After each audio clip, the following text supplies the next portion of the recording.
नमस्कार, आप देख रहे हैं न्यूज वन इंडिया और आपके साथ मैं हूं अंशिका पाठक। बुलेटिन की शुरुआत करेंगे बड़ी खबर के साथ। पाकिस्तान में आतंकी हाफिज सईद के घर के पास धमाका हुआ है।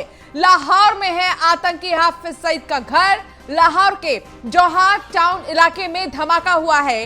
धमाके में 15 लोग घायल हुए हैं और 2 की मौत हुई है। आतंकी हाफिज सईद के घर के पास धमाका हुआ। वीडियो में आप देख सकते हैं कि आखिर अचानक से कैसे यह धमाका हुआ और बगल से बाइक पर एक व्यक्ति गुजर रहा था। अचानक से वो डर जाता है, लेकिन यह नहीं पता चल पाया है कि यह धमाका हुआ तो आखिर हुआ कैसे। लाहौर के जौहर टाउन इलाके में धमाका हुआ है। धमाके में 15 लोग घायल हुए हैं, 2 की मौत हुई है। पाकिस्तान में आतंकी हाफिज सईद के घर पर वहां पास में धमाका हुआ है। लाहौर के जौहर टाउन इलाके में यह धमाका हुआ। धमाके में 15 लोग घायल हुए हैं और 2 की मौत हो गई है।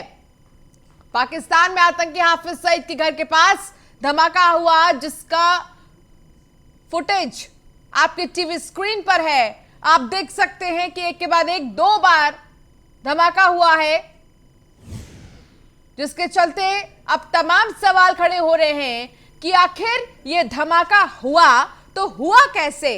आखिर कौन है इसके पीछे, किसकी साजिश है। लाहौर में आतंकी हाफिज सईद के घर के पास यह धमाका हुआ है।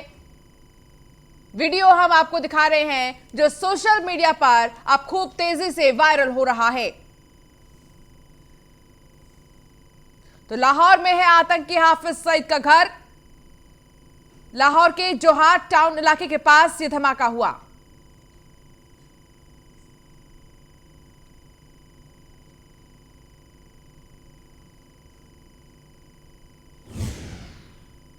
तो यूपी में डीजीपी के लिए मंथन लगातार जारी है। केंद्र सरकार इस पर जल्द फैसला लेगी। दरअसल यूपी के वर्तमान डीजीपी हितेश चंद्र अवस्थी 30 जून को रिटायर हो रहे हैं। बताया जा रहा है कि यूपी में डीजीपी के लिए 3 अधिकारियों का पैनल तय होगा, जिनमें से किसी एक नाम पर सीएम योगी मुहर लगाएंगे।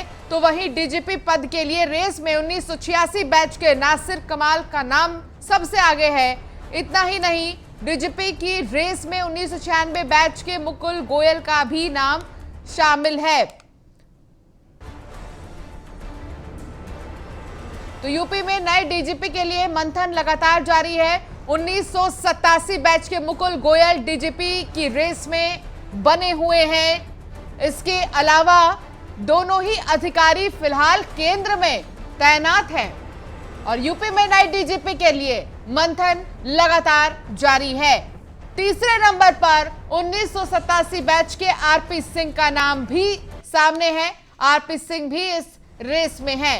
विश्वजीत महापात्रा भी डीजीपी की रेस में है। इसके अलावा जीएल मीणा ये भी डीजीपी की रेस में है। तो डीजीपी की रेस में तमाम वो चेहरे हैं जो जाने पहचाने हैं। डीजीपी की रेस में आरके विश्वकर्मा भी हैं। तो ये वो तमाम अधिकारी हैं जो डीजीपी की रेस में हैं। अनिल कुमार के अलावा आनंद कुमार भी डीजीपी की रेस में हैं।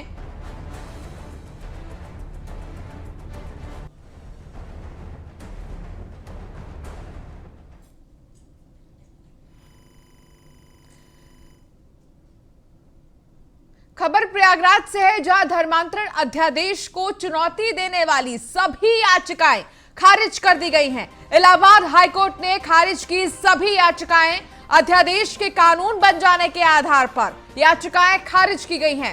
एक्ट बन जाने के बाद अध्यादेश को चुनौती देने का कोई औचित्य नहीं है। तो एक्ट बन जाने के बाद अध्यादेश को चुनौती देने का कोई औचित्य ही नहीं है। धर्मांतरण अध्यादेश को चुनौती देने वाली सभी याचिकाओं को खारिज कर दिया गया है। इलाहाबाद हाईकोर्ट ने सभी याचिकाएं खारिज कर दी हैं। उन्होंने कहा है कि कानून बन जाने के आधार पर याचिकाएं खारिज की गई हैं। जब एक्ट बन जाती है कोई चीज, तो इस अध्यादेश को कोई चुनौती नहीं दे सकता है। धर्मांतरण अध्यादेश को चुनौती देने वाली सभी याचिकाएं खारिज कर दी गई हैं। इलाहाबाद हाईकोर्ट ने सभी याचिकाएं खारिज कर दी। अध्यादेश के कानून बन जाने के आधार पर याचिकाएं खारिज की गई हैं। एक्ट बन जाने के बाद अध्यादेश को चुनौती देने का कोई औचित्य नहीं है, यह कोर्ट की तरफ से कहा गया है।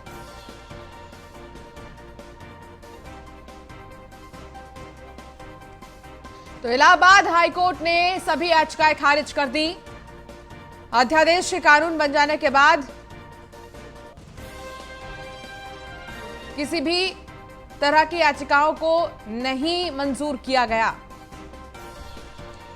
आलोक मालवीय हमारे संवाददाता हमारे साथ जुड़ गए हैं। आलोक, क्या जानकारी मिल रही है कोर्ट की तरफ से, क्या कुछ कहा गया है? धर्मांतरण मामले को लेकर लगातार कानून पर सवाल उठ रहे थे कि धर्मांतरण पर जो कानून बनाया गया है वो ही सही नहीं है, लेकिन अब कोर्ट ने कह दिया है कि कोई बदलाव नहीं होगा। जी बिल्कुल, देखिए 4 याचिकाएं दाखिल की गई थी और चारों याचिकाओं की सुनवाई करने से इलाहाबाद हाईकोर्ट ने इंकार कर दिया है और याचिकाएं पूरी तरह से खारिज कर दी गई हैं। तो जो लोग इसका विरोध कर रहे थे धर्मांतरण के कानून बन जाने का, उनके खिलाफ ये काफी बड़ी कार्रवाई इलाहाबाद हाईकोर्ट की ओर से हुई है और योगी सरकार को काफी बड़ी राहत दी गई है इस कानून की ओर से कि जिस तरह से धर्मांतरण को लेकर उत्तर प्रदेश में जगह जगह विवाद होते रहते हैं। अभी 1000 लोगों का धर्मांतरण करवाया गया था, जिसके बाद काफी विवाद बढ़ गया था। तो इस कानून की इम्प्लीमेंटेशन उसी कानून के तहत होगा और इन लोगों के ऊपर 1000 लोगों के पुनः हिंदू धर्म में वापसी के लिए बात की जाएगी इसी कानून के तहत। तो कुल मिलाकर ये योगी सरकार के लिए काफी राहत की खबर है और इस अध्यादेश के कानून बन जाने के बाद अब धर्मांतरण करने के लिए काफी बड़े प्रोसेस हो गए हैं, जिसको लेकर तरह तरह की बातें अभी लोग कर रहे हैं। लेकिन 2 अगस्त को इलाहाबाद हाईकोर्ट में एक बार फिर से सुनवाई होने की संभावनाएं हैं, उसके बाद और चीजें निकलकर सामने आएंगी। जी तो एक तरह से ये उन लोगों के लिए जवाब है जो लोग लगातार धर्मांतरण के कानून पर सवाल उठा रहे थे। उनका ये कहना था कि कानून व्यवस्था ठीक नहीं है, या फिर उनका ये भी कहना था कि धर्मांतरण पर जो कानून बनाया गया है वो बाकी के राज्यों के मुकाबले उत्तर प्रदेश में बहुत ही ज्यादा कमजोर है। उनको ये जवाब मिल चुका है अब।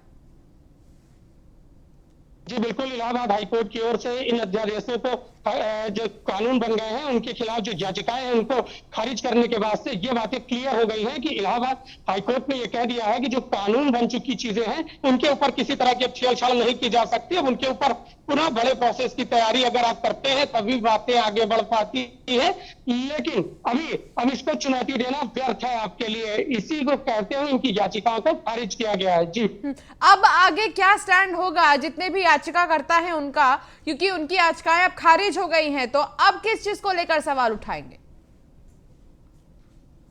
जी देखिए, अभी धर्मांतरण का जो कानून बन गया है, विधेयक पास हो चुका है, इसको लेकर तरह तरह की और लूपहोल्स इन लोगों को निकालने की बातें करने की संभावनाएं हैं और उसको निकालकर एक बार पुनः से फिर एक रिट दायर करने की बातचीत सामने आ रही है कि अभी एक बार और ये प्रयास कर सकते हैं और एक नई रिट दायर करके धर्मांतरण कानून में बदलाव करने की गुंजाइश करने की बात जो याचिका करता है वो कर सकते हैं। लेकिन फिलहाल उनको तगड़ा झटका लगा है इलाहाबाद हाई कोर्ट की ओर। जी ठीक है आलोक, लेकिन अभी इस पूरे मामले को लेकर क्या कोई बयान आया है, चाहे सत्ता पक्ष हो चाहे विपक्ष हो, कोर्ट की तरफ से जो बातें सामने रखी गई हैं उसको लेकर? अभी तत्काल ही तुरंत ही इलाहाबाद हाईकोर्ट से जजमेंट हुआ है और जजमेंट होने के बाद अभी इसकी कॉपी नहीं मिली है।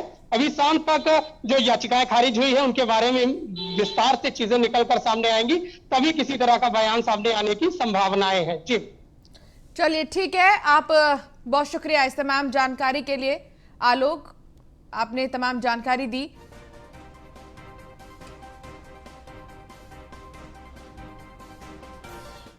तो कानपुर के कर्नलगंज थाना इलाके में जबरन धर्म परिवर्तन और कैराना की तरह पलायन कराने की नापाक कोशिश सामने आई है। दरअसल कर्नलगंज थाना क्षेत्र के अंतर्गत शनिवार रात हुई किशोरी से छेड़छाड़ और उसके घर पर हमला करने के मामले में पुलिस ने मुख्य आरोपी और उसके एक साथी को तो गिरफ्तार कर लिया है, लेकिन मामले में अभी भी कई आरोपी फरार हैं। पुलिस ने इसके लिए 3 टीमें गठित भी कर दी हैं। कई आरोपी तो परिवार समेत फरार हो गए हैं। उधर पीड़ित परिवार ने आरोपियों पर गंभीर आरोप लगाए हैं। पीड़ित परिवार का कहना है कि आरोपी लगातार उन पर धर्म परिवर्तन करने का दबाव बना रहे थे। सीधे तौर पर आरोपियों की ओर से धमकी दी जाती थी कि या तो धर्म बदल लो या फिर मोहल्ला छोड़कर कहीं और चले जाओ। जब मोहल्ले में रहने वाले 10 हिंदू परिवारों ने इस बात को नहीं माना तो एक एक कर अब वो सबको टारगेट कर रहे हैं। तो वहीं पुलिस कमिश्नर असीम अरुण ने हालात की गंभीरता को देखते हुए घर के बाहर पुलिस कर्मियों को तैनात कर दिया है। हिंदूवादी संगठन के लोगों का कहना है कि किसी भी दबाव में हिंदुओं को पलायन नहीं करने देंगे। कानपुर के कर्नलगंज थाना क्षेत्र में एक रेल पटरी करके क्षेत्र है। वहाँ पर मुस्लिम बहुसंख्यक के रूप में हिंदू अल्पसंख्यक है। एक परिवार है, उसको कई दिनों से वहाँ पर घर खाली करने की धमकी दी जा रही थी, उसको प्रताड़ित किया जा रहा था, जिसकी सूचना बार बार क्षेत्रीय थाने को की गई, लेकिन थानाध्यक्ष द्वारा संज्ञान लेकर उस पर कोई कार्रवाई नहीं की गई, जिसके चलते शनिवार शाम उनके घर में लगभग 50 से 60 जिहादियों की भीड़ ने हमला कर दिया, जिससे उन घर में तोड़फोड़ की गई। माँ बहनों के साथ बदतमीजी हुई है।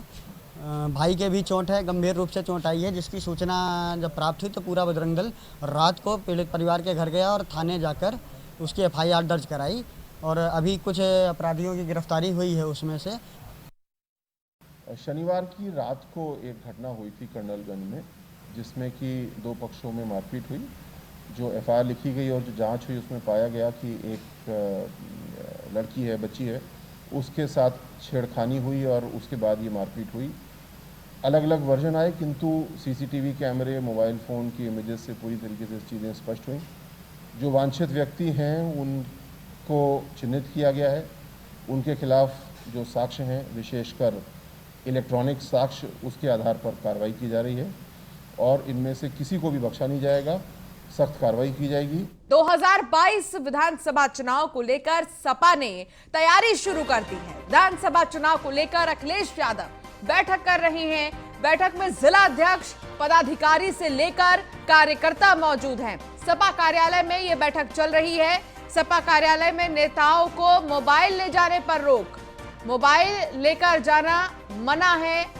कार्यालय के अंदर बैठक में नेताओं को मना कर दिया गया है कि वो मोबाइल फोन लेकर न जाएं। तो 2022 विधानसभा चुनाव के मद्देनजर एक तरफ जहां भारतीय जनता पार्टी लगातार मीटिंग्स कर रही है, तो दूसरी तरफ अब समाजवादी पार्टी ने भी शुरू कर दिया है रणनीति तैयार करना 2022 विधानसभा चुनाव के लिहाज से।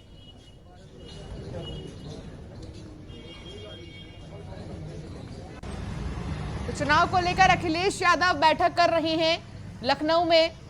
बैठक में जिलाध्यक्ष, पदाधिकारी से लेकर कार्यकर्ता मौजूद हैं। एक रोड मैप तैयार किया जा रहा है कि आखिर जो गलतियां 2017 में, 2019 लोकसभा चुनाव में और इससे पहले जो भी गलतियां हुई हैं उन्हें ना दोहराकर बल्कि ज्यादा से ज्यादा सुधार की जरूरत है।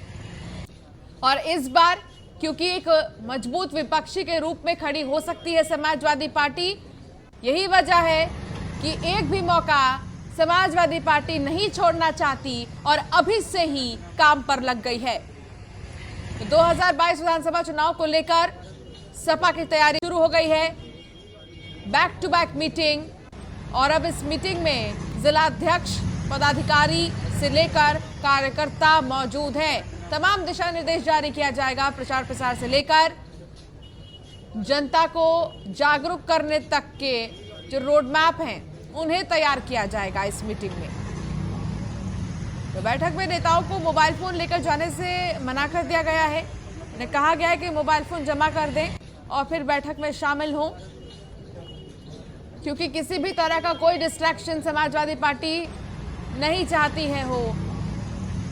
और समाजवादी पार्टी की तरफ से पूरी कोशिश है कि इस बार अपना परचम लहराए। बैठक में जिलाध्यक्ष, पदाधिकारी से लेकर कार्यकर्ता मौजूद हैं। 2022 चुनाव को लेकर सपा ने अपनी तैयारी शुरू कर दी है। चुनाव को लेकर अखिलेश यादव बैठक कर रहे हैं।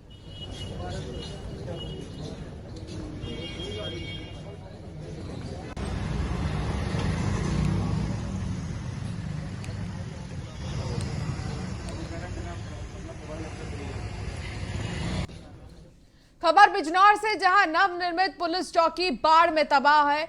27 मई को पांडव नगर चौकी बनकर तैयार हुई थी। पांडव नगर पुलिस चौकी तालाब में अब तब्दील है। चांदपुर थाना क्षेत्र का ये पूरा मामला बताया जा रहा है। तो तस्वीरों में आप देख सकते हैं कि पुलिस चौकी में पानी भर गया है, जिसके चलते वहां पर बैठने वाले अधिकारी सबसे ज्यादा परेशान हैं। लेकिन सवाल यही है कि आखिर इस समस्या को सुलझाएगा कौन, और जो सुलझाएगा क्या उसे इस बात की जानकारी है। पांडव नगर पुलिस चौकी तालाब में तब्दील, जिसकी तस्वीर आपकी टीवी स्क्रीन पर है।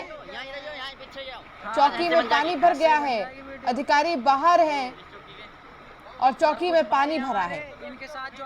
27 मई को पांडव नगर चौकी बनकर तैयार हुई थी, लेकिन महज 1 महीने से भी कम के वक्त में इसकी हालत बद से बदतर हो गई है। चांदपुर थाना क्षेत्र का ये पूरा मामला बताया जा रहा है। बहुत पानी है और दरोगा जी मुआयना करना है इसका। बैठ चुकी है,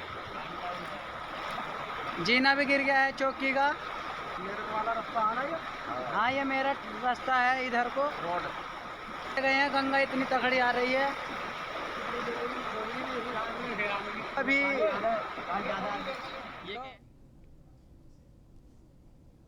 खबर बिजनौर से, जहां पंचायत में युवक की बेरहमी से पिटाई की गई है। पंचों ने युवक की पिटाई की है। पिटाई का वीडियो सोशल मीडिया पर जमकर वायरल हो रहा है। पुलिस ने पंचों पर कोई कार्रवाई नहीं की। मंडावर थाना क्षेत्र का यह पूरा मामला बताया जा रहा है। आप वीडियो में देख सकते हैं यहाँ पंचों ने किस तरीके से बुरे तरीके से पीटा है इस युवक को, लेकिन पुलिस की तरफ से कोई कार्रवाई नहीं की जा रही है। अब पीड़ित परिवार की तरफ से लगातार न्याय की मांग की जा रही है।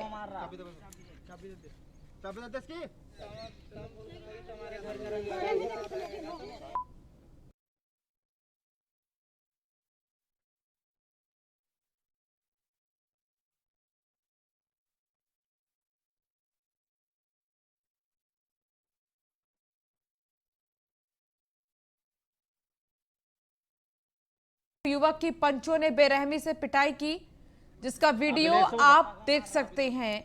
इस वीडियो में देखा जा सकता है कि आखिर किस तरीके से इस युवक को पीटा गया है बेरहमी से।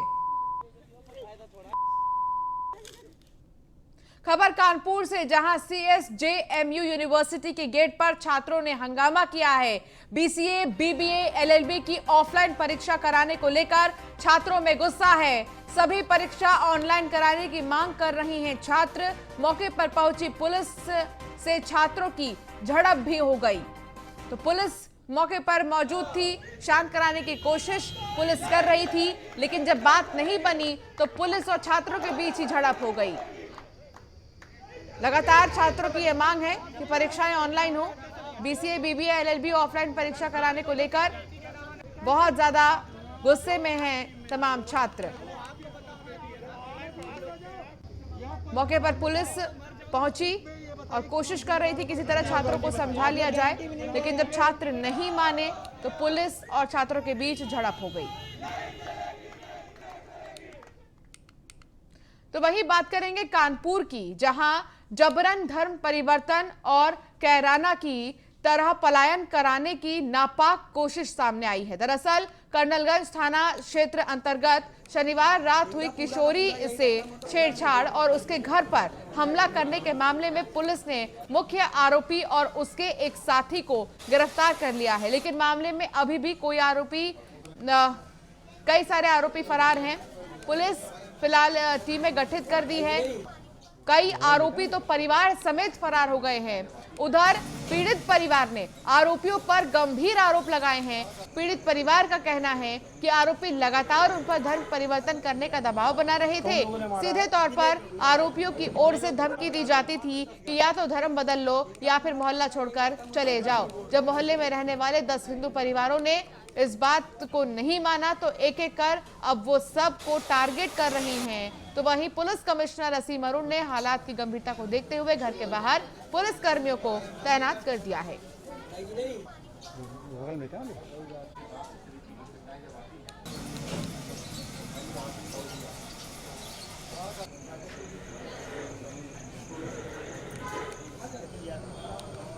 हमारा है।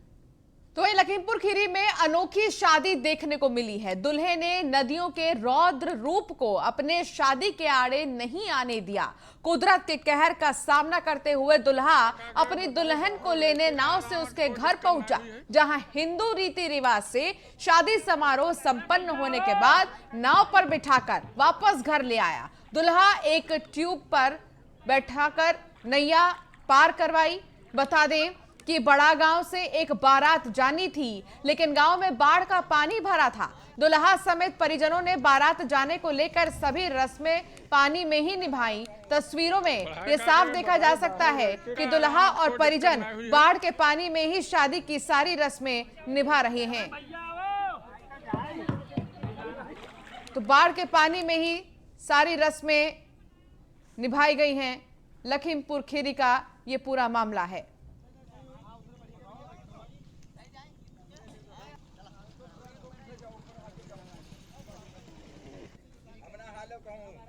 बढ़ाए का करें बताए।